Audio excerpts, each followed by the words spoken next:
Thank you. Thank you. So it's really nice to have you all here. And let me start from short introduction.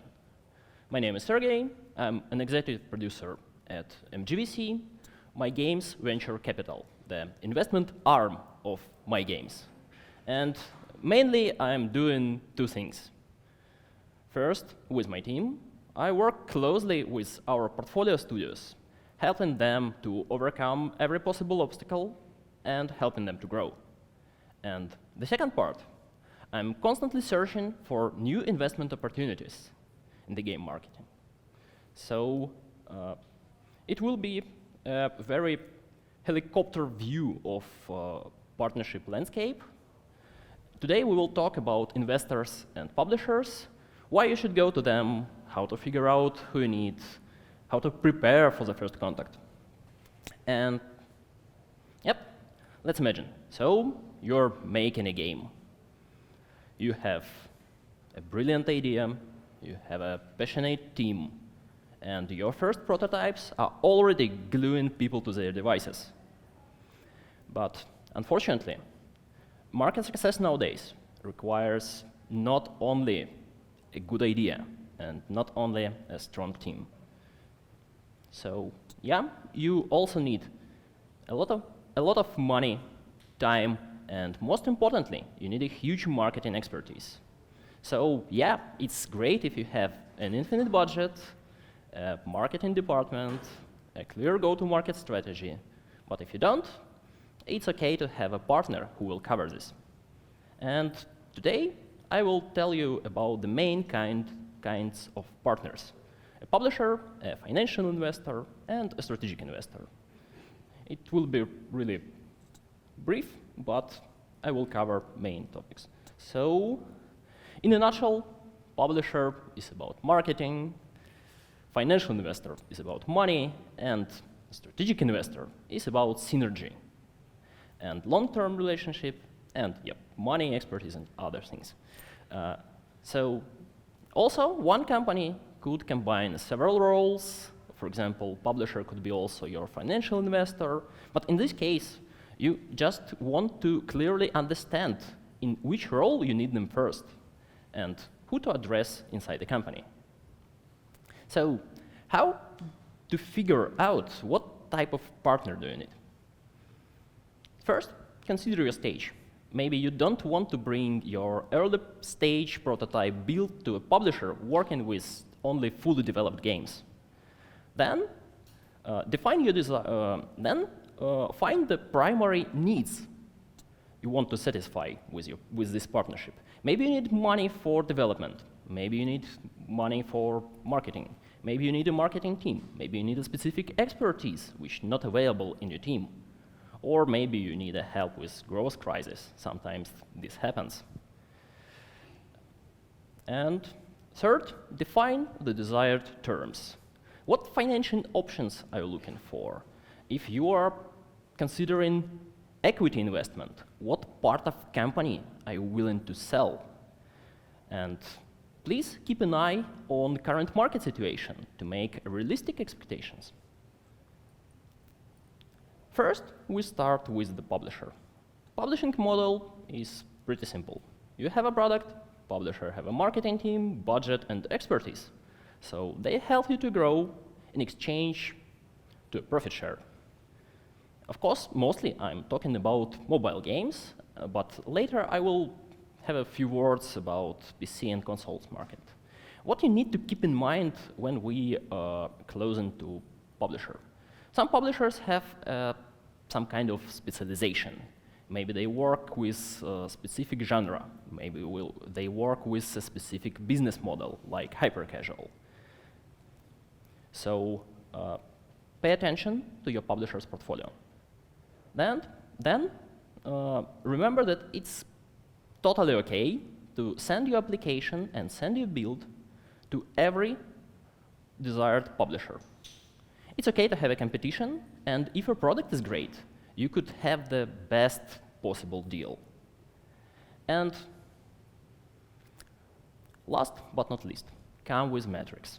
please come with metrics. The publisher will run their own test, but good metrics could help you to drive more attention to your game. I will cover metrics topics later. And next, which time is the best for the publishing deal? I think it's pretty simple. Somewhere between your soft launch and between your global launch. But remember, the more you achieved without a publisher, the better terms you could expect. And we're going to financial investor. And let's simplify. Everybody who gives you money, hoping to get more money if you succeed, is a financial investor. And financial investment could go in many ways. But we will cover today project financing and equity acquiring. Project financing, it's when you get money for development, but you need to return them after you release your game and have some profits. But it needs to be returned with some multiplier. And this multiplier could easily consume all your profits in case of minor success. So it's a bit risky model, but good for investors. Equity investment is buying a part of your company. Of course, at start, at low valuation, with an expectation to sell it by higher price, at higher valuation. It's a high risk, high reward situation for investor, but less risky situation for the developer. And let's not talk too much about financial investment, because detailed breakdown of it will consume all time we have. The next part, most exciting and most complex, the strategic investor. Strategic investor has a far-reaching plan, and strategic investor intends to include you in this plan. So, on the one hand, it's the one who brings the most value. On the other, you will have to lose some of your autonomy later. And let me show how it could be arranged an example of how MGVC works. And disclaimer, it's not the only way of doing business with us, but it's the main and usual way. So, all started from the studio. We find the studio, we believe in. We provide the studio money for the development through KPI-based tranches. And here is the magic. Then we integrate them into our ecosystem. We provide them analytics, infrastructure, recruiting and PR support. We provide them a team of senior specialists to help overcome every possible obstacle. And of course, we provide them marketing support and UA budget after the release.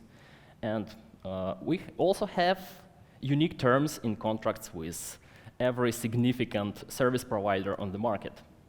Yeah, including Unity. And last but not least, we also have an experience exchange program. For example, imagine you're making a mid-core battler game, and you want to have live ops system, and you don't need to design all these things from scratch. You could get advice from creators of War Robots. We easily exchange experience through MY.GAMES family. So, with all this support, the studio could grow really fast. And after studio have reached a significant amount of revenue, we may make a next step. We fully integrate the studio into MY.GAMES family by buying a stake in it. And the story doesn't end here, of course. So it's only the beginning of the long and profitable journey, and we don't want founders to go, we want founders to be on board as long as possible. So we have earnouts program, could provide them creative freedom and a lot of other perfect things. So I hope it's a good example of what strategic partnership could be. And yeah, I promised you a few words about PC console market, and the main difference is the marketing cycle.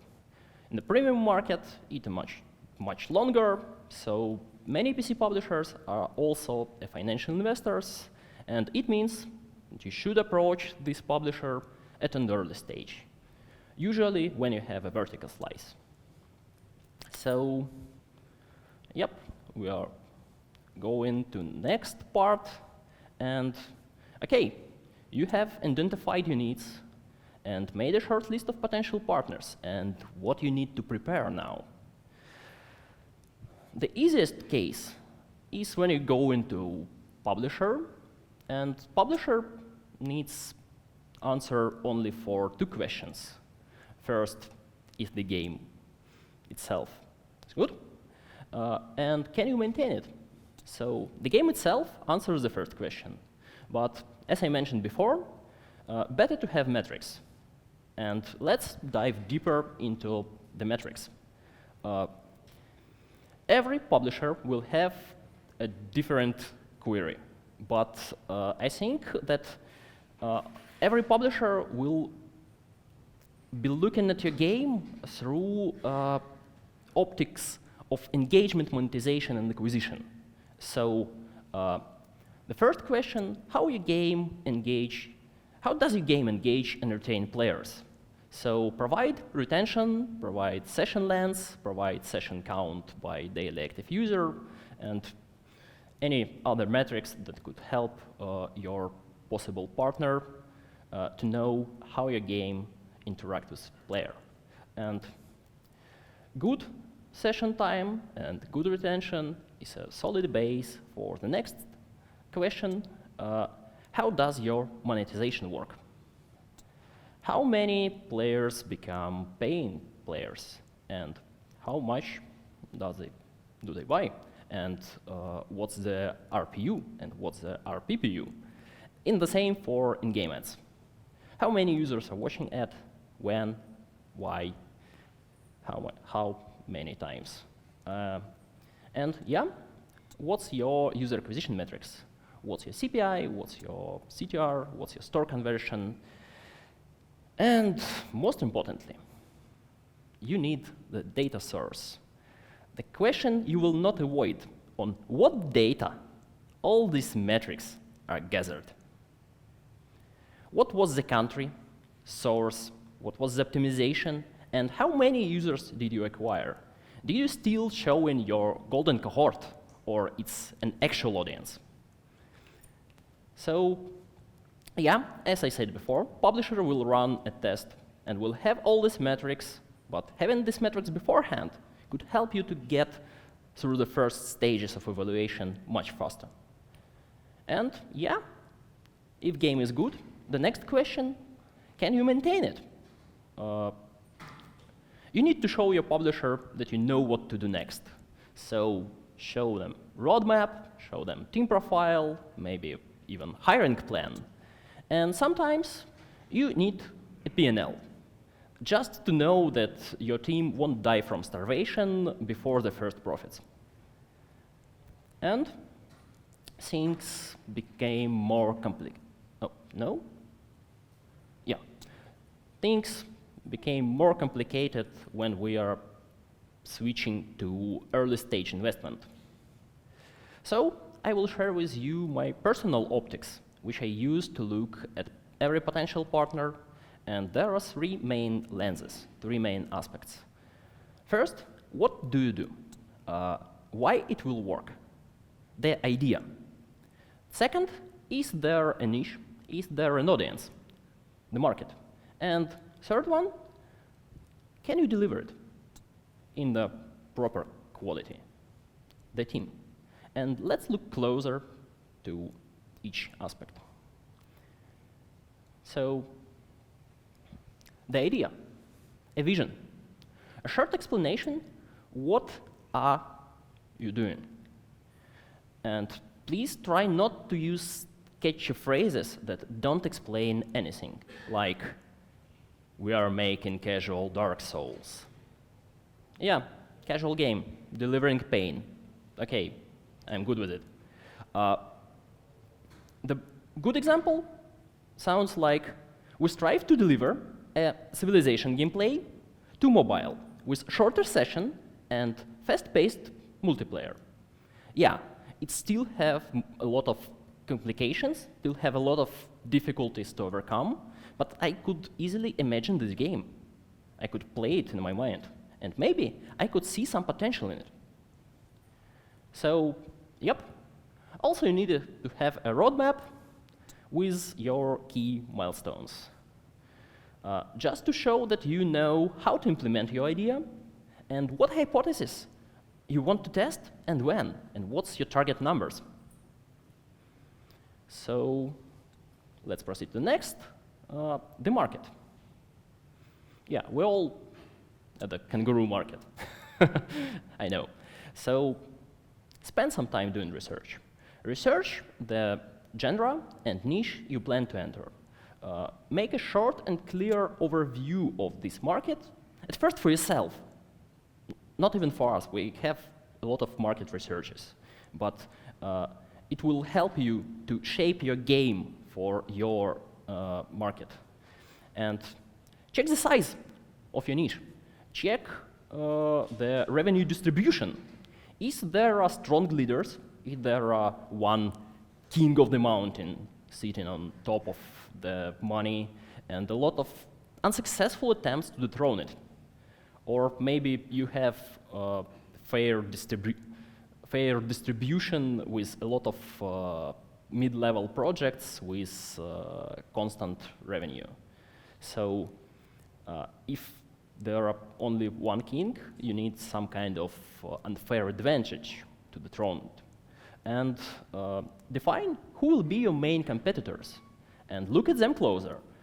Check their demographics, check their main regions that generates revenue. And the most important thing, look at all these things in motion. What's the trend? Are this market collapsing? How is this market changing over time? Maybe it collapsing, maybe it had a significant growth last years. And yeah, you need to check the particular thing if there are any newcomers with significant numbers of revenue.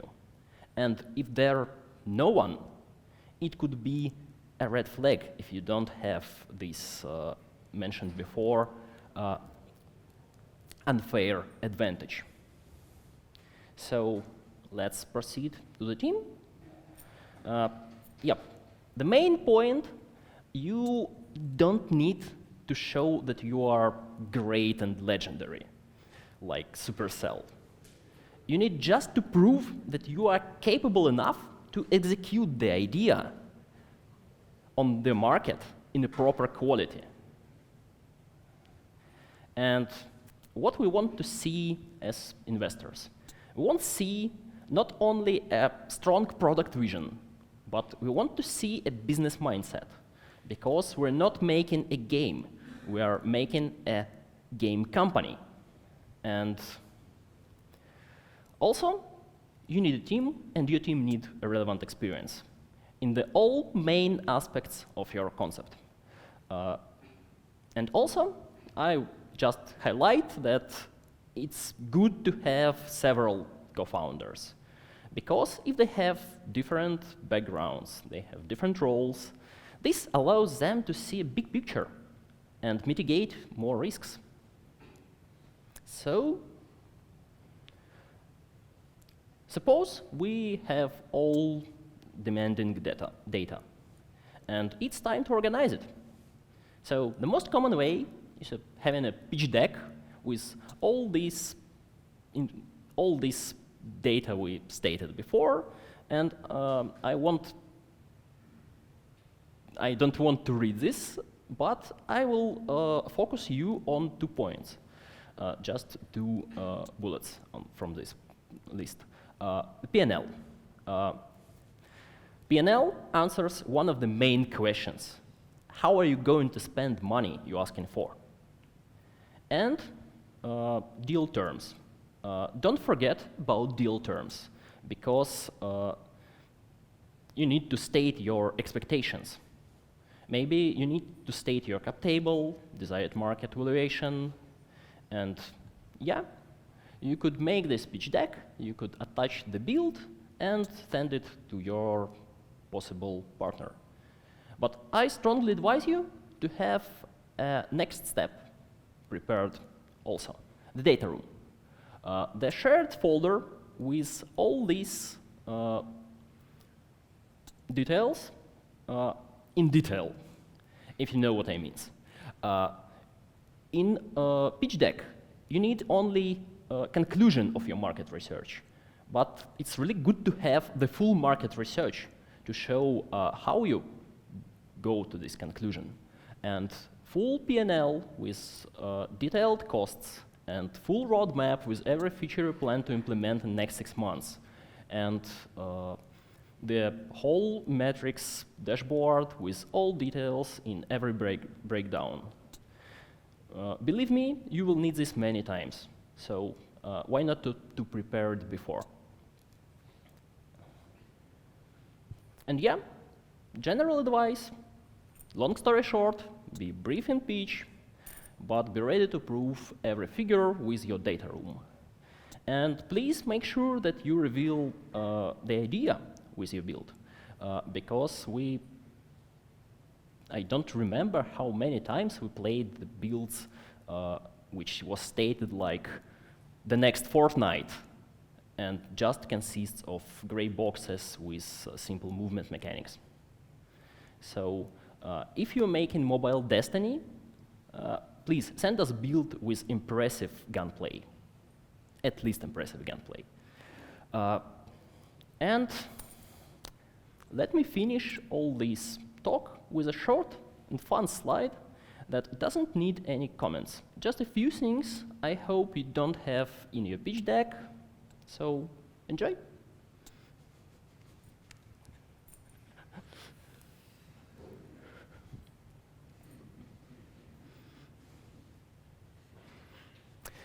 So, thank you for your time.